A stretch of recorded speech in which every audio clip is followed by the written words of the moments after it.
दीनानाथ मंगेशकर रुग्णालयाच्या बाहेर कालपासून मोठमोठ्या पद्धतीची आंदोलनं चालू आहेत. विविध राजकीय पक्ष असतील, संघटनांच्या वतीने ही सगळी आंदोलनं जी आहेत ती चालू असलेली पाहायला मिळतात. आताही आपण बघतो की अनेक आंदोलनं झालेली आहेत. आता आघाडीच्या वतीने सुद्धा या ठिकाणी आंदोलन हे सगळेच कार्यकर्ते जे आहेत ते गेटवर जमलेले आहेत आणि न्याय मागताना पाहायला मिळतात. खरं तर आपण त्यांच्याशी थेटपणे बोलणार आहोत. आंदोलन करता घटना घडली, ही घटना खरंच खूप जास्त निंदनीय आहे. तुम्ही सगळे या सगळ्या घटनेकडे कसे पाहता?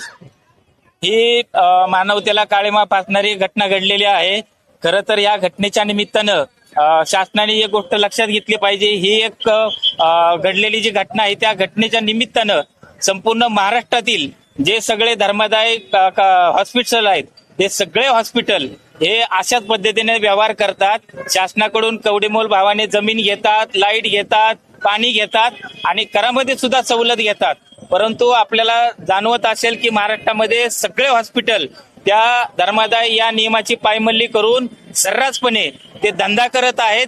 आणि हे हॉस्पिटल सगळे आहेत ते रुग्णांची सेवा करण्यासाठी नव्हे तर धंदा करण्यासाठी त्यांनी उघडलेले आहेत. त्यामुळे शासनाने या सगळ्या धर्मादाय हॉस्पिटल जे आहेत त्या सगळ्यांवरती कडक कारवाई करावी असं या घटनेच्या निमित्तानं आम्ही सांगतो. दुसरी गोष्ट, आज ही घटना घडल्यानंतर हॉस्पिटलनी काय केलेलं आहे की हॉस्पिटलनी स्वतः समिती नेमली आणि स्वतः समिती नेमून स्वतःचं निर्देशत्व सिद्ध केलेलं आहे.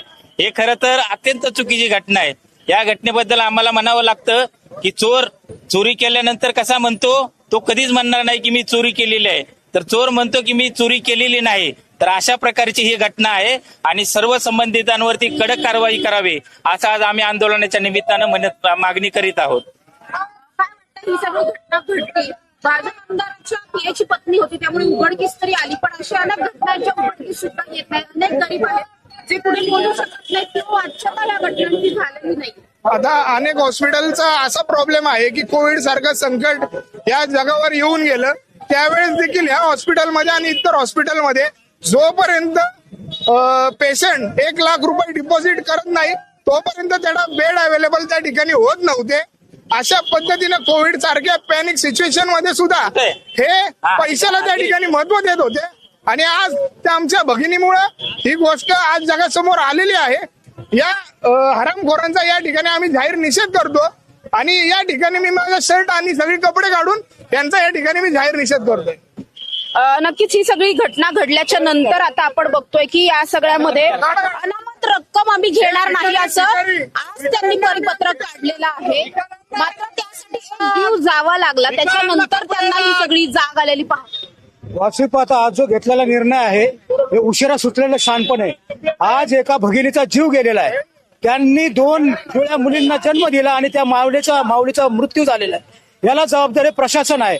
म्हणून या प्रशासनाचे मग धनंजय केळकर असतील, कैसाच असतील किंवा व्यवहारे असतील यांच्यावर सदोष मनुष्यवधाचा गुन्हा दाखल झाला पाहिजे ही आमची मागणी आहे. आणि तात्काळ यांना अटक केली पाहिजे आणि यांची रवानगी पोलीस कोठडीमध्ये केली पाहिजे. अशा नालायक प्रशासनाचा आम्ही धिक्कार करतोय.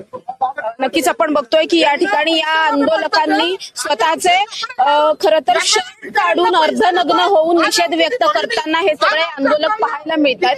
त्यामुळे या सगळ्या आंदोलकांच्या मागण्यांचा विचार आता तरी रुग्णालय प्रशासन आणि पोलीस प्रशासन करणार का?